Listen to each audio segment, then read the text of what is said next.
Stillwater Back Lake is approximately 6 acres in size. It's situated the second of 2 lakes on the Stillwater complex in Ashvale off Lakeside Road. It's almost square. There's a main island in the body of the lake to the north side of the lake with smaller dot islands just the other side in the northeast corner. Average depth I'd say was 5 to 6 feet. There are a couple of deeper areas and a lot of shallower bars spread throughout the lake in most swims. There are now 26 swims on the lake, peg 1 starting on the canal bank going in a clockwise direction. There's carp, bream, there's some roach and perch. There's probably 150 plus carp. There are, let's say 5 30s in the lake, quite a good number of mid to upper 20s and a good stock of doubles. There's a lot of silt in places, some of it very deep, 2 to 3 feet in depth. If you can get up and drop a little bait in the edges and walk around, you will find the fish on the margin areas.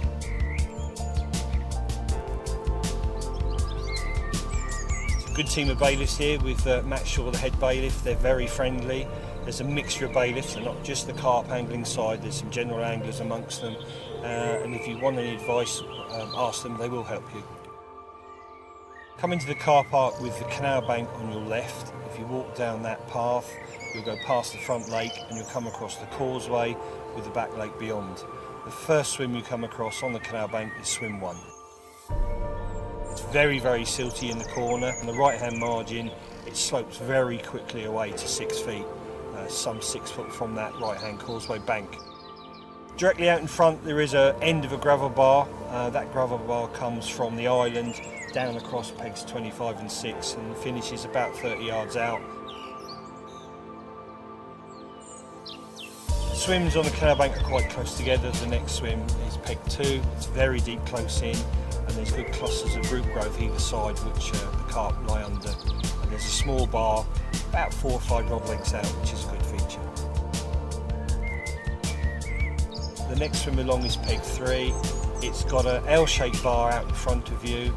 It comes down and forms an L to the right, 3 or 4 rod lengths out. The path narrows slightly now, so keeping back from the water's edge is a little bit more difficult, and that is important because if they come in close you will push them away with your presence. Is peg 4. There are 2 lovely bars out in the middle of the lake, probably about 35 to 40 yards out. 4.5 feet on the top on the left hand side of the bar, but where it breaks and starts again, that bar comes up to only 2 feet from the surface and 6 foot of water.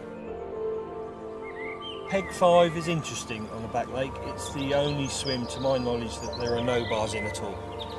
The only feature out in front of you is a gravel area that comes back towards you from the pads.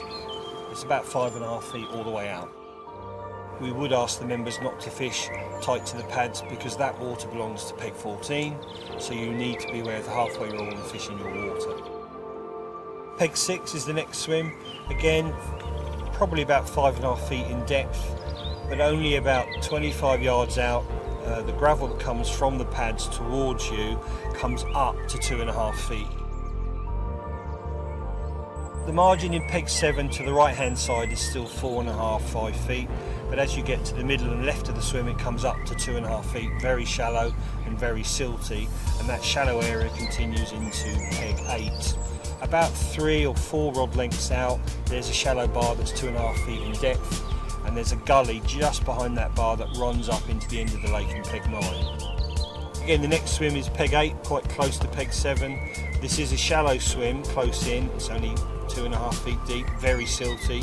From the little small bush on the left, there's a lovely drop off behind that which will go down to 4.5 feet. Peg 9, it's the last swim on the canal bank. The fish do get in that bay, but it's very shallow. There's a couple of bits of gravel straight out in peg 9, and there's a big area of clay towards the left, about 2 rod lengths from the bank.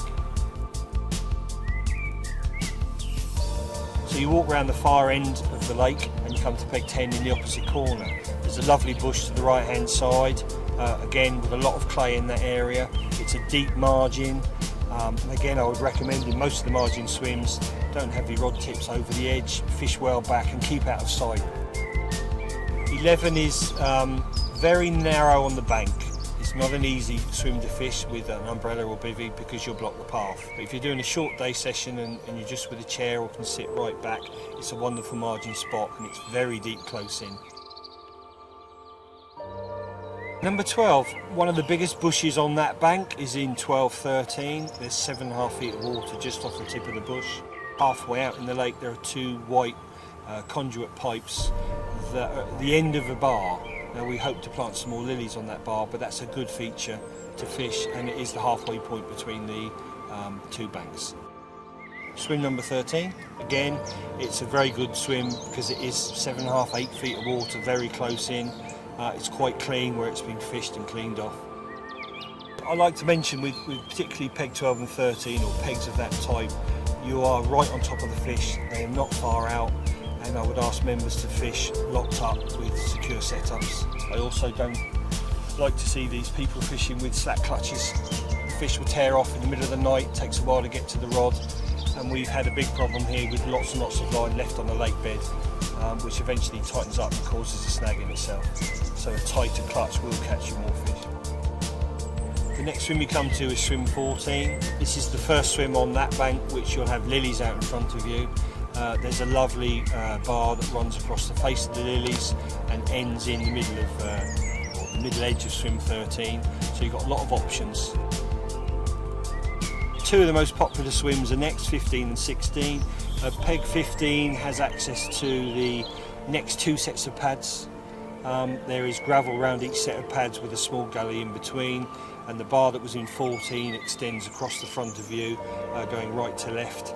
Peg 16, so it's the pair of the 2. This accesses a lovely spot of water out towards the island. There's an overhanging bush that comes off the island that is very popular. There's a lovely bar short of that bush by about 2 rod lengths that's 3 foot of water with 6 feet around it. It's a much better spot than fishing too tight to the bush. The next swim is 17. It's the start of the dot islands on the back lake to the left. There's a range of islands there and there's an island straight out in front. That again has a small bar short of the island which you can fish just behind into a slight gully. The next swim is 18, we name it Barry's. It's quite deep, there's 4 feet of water in the middle that slopes up to the edges. There's quite a bit of silt, so again presentation is important. They do like the far edge of this swim where there's a tree lying in the water. 19, nicknamed the day only swim. This is the only swim on Stillwater Back Lake which is fished in the daylight hours only. The dots are very close to the bank here, the dot islands. They're only probably 3 rod lengths from the bank and there's a number of them. Next swim is peg 20, which is the pin. If you take a line from the end of the pin to your left, to the left-hand dot island out in front of you and draw a straight line, everything to the right is 2.5 to 3 feet deep. But to the left of that line, it drops away to 6 feet. And there's a gully that runs round the island. 21 is what we call Alcatraz. It's often fished as a double. Big expanse of water in front of you in the main island.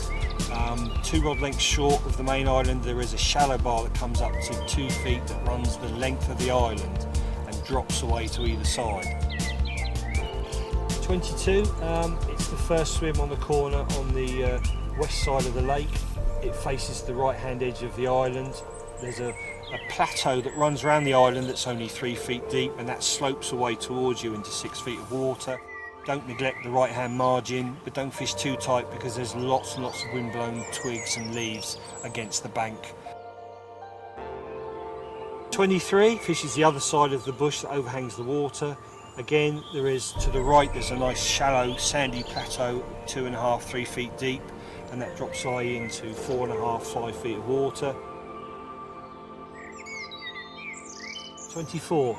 Yeah, that again, similar to 23, but the water in the margin here is quite a bit deeper.